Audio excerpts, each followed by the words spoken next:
Transportation has always been vital to human progress. Today, we take for granted how easy we can travel across vast landscapes, thanks to the automobile. But not long ago, crossing the continent was a brutal, uncertain journey. During the era of manifest destiny, countless Americans risked everything for a better life in the West. Some found salvation, others found only hardship. One of the harshest landscapes they faced was the Colorado Plateau. What we now admire as a sanctuary of beauty was once seen as a prison of rock, heat, and scarcity. Among the most daunting obstacles was the Colorado River. Its deep, swift waters and steep canyon walls limited crossing to just a few remote locations within a 300-mile stretch. One of those rare places was Lee's Ferry, near the Arizona-Utah border. For centuries, Native Americans, Spanish explorers, and Mormon settlers all recognized Lee's Ferry, or the Paria Crossing, as a possible place to cross the Colorado River. It wasn't until Mormon missionary Jacob Hamblin envisioned a settlement at the mouth of the Paria River that the site gained new importance. Hidden and isolated, it offered sanctuary, or escape, for those who needed it. And one man who needed it was John Doyle Lee, a fugitive blamed for one of the darkest chapters in frontier history. Here, at Lee's Ferry, he carved his name into the unforgiving rock of the American West.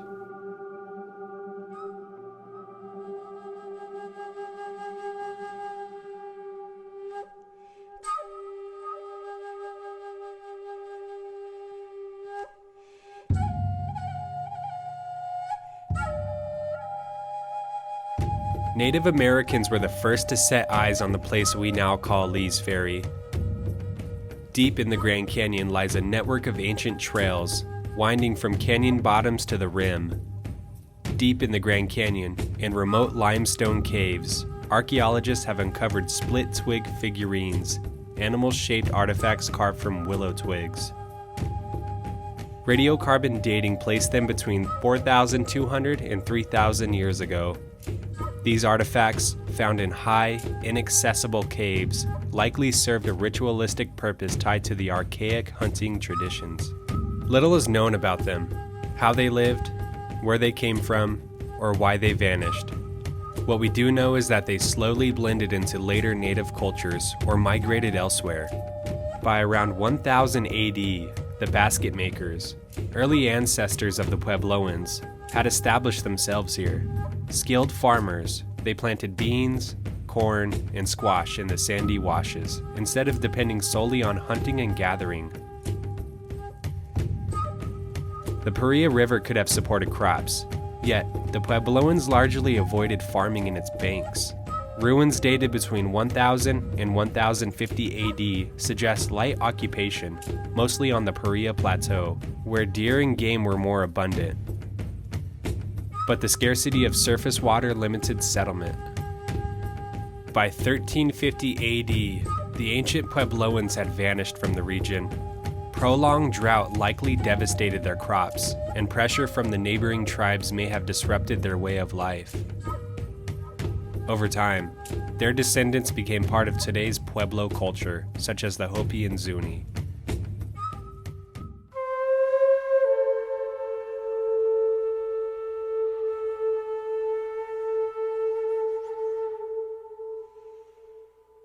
When the Spanish arrived in the New World, they claimed vast lands in the name of Christ, often with brutality.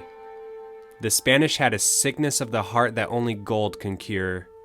After the fall of the Aztec Empire, Spain turned its gaze north, seeking new territories. In 1540, Francisco Coronado rode north from Compostela, reaching the Zuni Pueblos and opening the American Southwest to the Spanish conquest.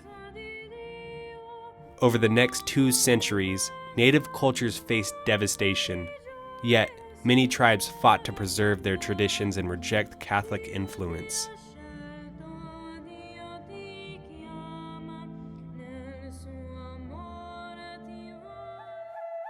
In 1775, Franciscan friar Silvestre Escalante could be found in the Hopi village of Oraibi, preaching to a people who had expelled the Spaniards during the Pueblo Revolt of 1680. Unlike Coronado's men, the friars resorted to violence only when necessary, but Hopi loyalty to their own beliefs proved unshakable. Escalante left without a single convert. The following year, Escalante joined Father Francisco Dominguez on an ambitious expedition to establish a trade route between Santa Fe and the new Spanish mission at Monterey, California. In July 1776, the same year the United States declared its independence, the two priests and their small party set out, exploring much of what is now western Colorado and Utah with the help of native guides. As winter closed in, they decided to return east, crossing into what is now northern Arizona. In today's House Rock Valley, the party struggled through deep sand along the Vermilion Cliffs before finding a spring near Soap Creek. From there, party member Juan Cisneros scouted ahead to the confluence of the Paria and Colorado rivers, reporting, mistakenly, that the river could be forded there. When the party reached the spot, they found themselves surrounded by rugged hills and towering cliffs. Here, Escalante noted the strange geology of the Echo Cliff monocline, a fold in the Earth's crust that created one of the few possible crossings of the Colorado in this region. Attempts to swim the river failed, and a raft was built, but proved useless in the deep, swift current. The Spanish party knew there was a crossing somewhere, as natives had informed them a few days prior. So, Dominguez sent brothers Andres and Lucrecio Munez to search for it. Stranded for 3 days at the river's mouth, the Spaniards named this place San Benito de Salsapuedes. Get out if you can.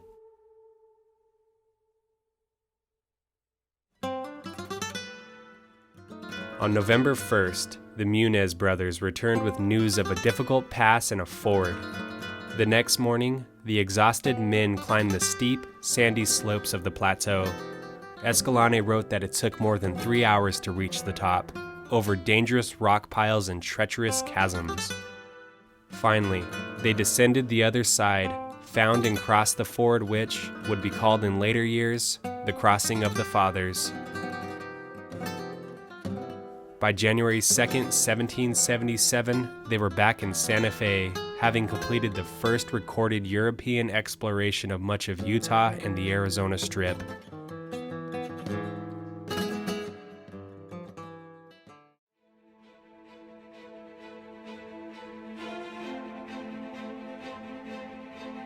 The Church of Jesus Christ of Latter-day Saints had been on the run, fleeing persecution for years. After suffering the bloodiest attack on their people, the Hans Mill Massacre in Missouri, they moved to Illinois and settled in Nauvoo. But harassment continued, forcing them to abandon Nauvoo and head westward towards their Zion. On July 24, 1847, the Mormon pioneers, led by Brigham Young, arrived in the Salt Lake Valley. They immediately began building towns and forts around their new home. However, it became clear that the Salt Lake Valley alone could not support the expected population of 75,000 people.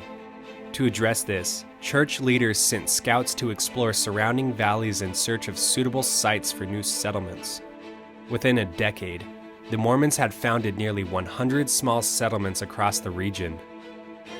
The land south of Salt Lake Valley, stretching towards the Colorado River, was barren and harsh, one of the most inhospitable regions in the continental United States.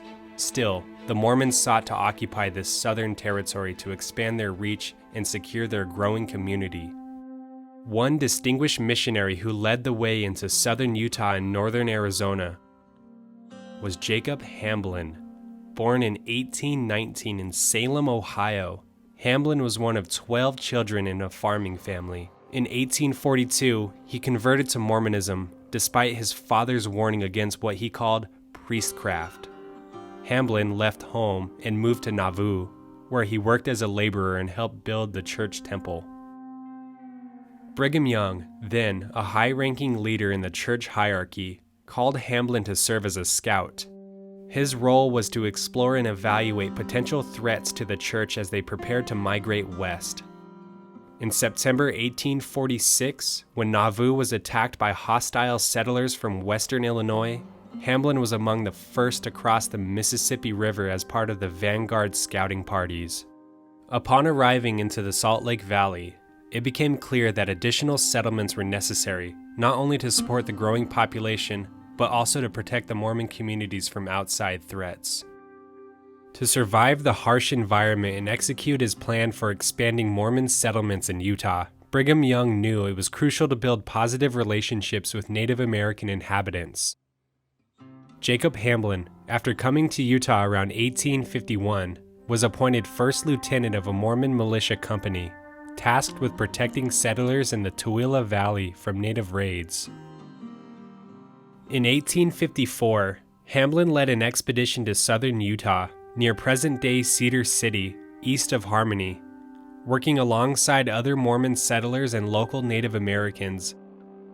He helped establish a settlement near the Santa Clara River, what would become Santa Clara, Utah. 3 years later, in 1857, Hamblin was appointed president of the Southern Indian Mission. According to the Book of Mormon, Native Americans are referred as Lamanites, believed to be descendants of ancient peoples who had fallen away from the faith. Every new Mormon settlement included missionary efforts aiming to bring native peoples back to the church. Eventually, Hamblin decided to leave the Indian missions in the Mojave Desert and head south towards the Colorado River. There, he hoped to reach the peaceful Hopi tribe, who had intrigued Christian missionaries since the days of Coronado's expeditions. In 1858, church officials approved an expedition to visit the Hopi villages. On October 28th, a group of 12 men set out, including a Paiute guide named Narragansett, who was familiar with a river crossing reportedly used by the Spanish priest Dominguez and Escalante back in 1776. The party traveled through rugged terrain, crossing the Kaibab Forest, descending into the yet unnamed House Rock Valley, and following along the towering Vermilion Cliffs. As they reached the junction of the Paria and Colorado rivers, Narragansett, unknowingly, had made the same mistake as Dominguez and Escalante back in 1776. This was not the correct ford or river crossing. With no other choice, the men climbed the steep, sandy hill that Dominguez and Escalante had traversed 82 years earlier.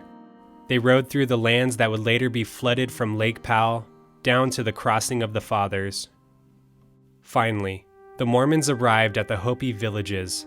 The Hopi welcomed them politely and offered hospitality, but they were firm in their refusal to accept another religion. Having protected their traditions and beliefs from Catholicism for over 300 years, the Hopi were not about to embrace the teachings of Joseph Smith. After a few days among the Pueblos, the discouraged Mormon party returned to Santa Clara, Utah. In 1859, Brigham Young authorized a second expedition to the Hopi villages. Jacob Hamblin understood that if he could successfully cross the Colorado River at the mouth of the Paria River, the party could save several days of travel. Setting out in October, the group followed the same route as the previous year, heading south towards the Hopi Mesas. This time, however, they struggled to find a reliable water source on the Kaibab Plateau. After much searching in the desert lowlands near the Vermilion Cliffs, they discovered a small spring. The men dug out the spring, naming it Jacob Pools. This spring would become a vital watering stop on the long desert trail. The party reached the Hopi villages, but the Hopi were noticeably less welcoming than before. With no success in converting the Hopi people, the group spent the winter among the Pueblos before eventually returning to Utah. In 1860, Jacob Hamblin set out on his third trip to the Hopi villages. This time, he hoped to save time by crossing the Colorado River at the mouth of the Paria. His group built a rough raft that could only carry 2 men at a time. A few made it across, but one horse was drowned in the process. Realizing how dangerous the crossing was, Hamblin decided to head instead to the Ute Ford, better known as the Crossing of the Fathers. After making it across, the group met a band of Navajo near present-day Tuba City. The Navajo allowed them to pass only if they handed over some of the supplies meant for the Hopi. The group agreed, but one man, George Smith, got separated while chasing after his horse. When he met 2 Navajos on the trail, they asked to see his revolver, then shot him with it. Hamblin's men rescued him, but he died that night. Around the same time, tension between the United States government and the Navajo were escalating. The military campaigns destroyed Navajo crops, homes, and the herds, pushing them into starvation.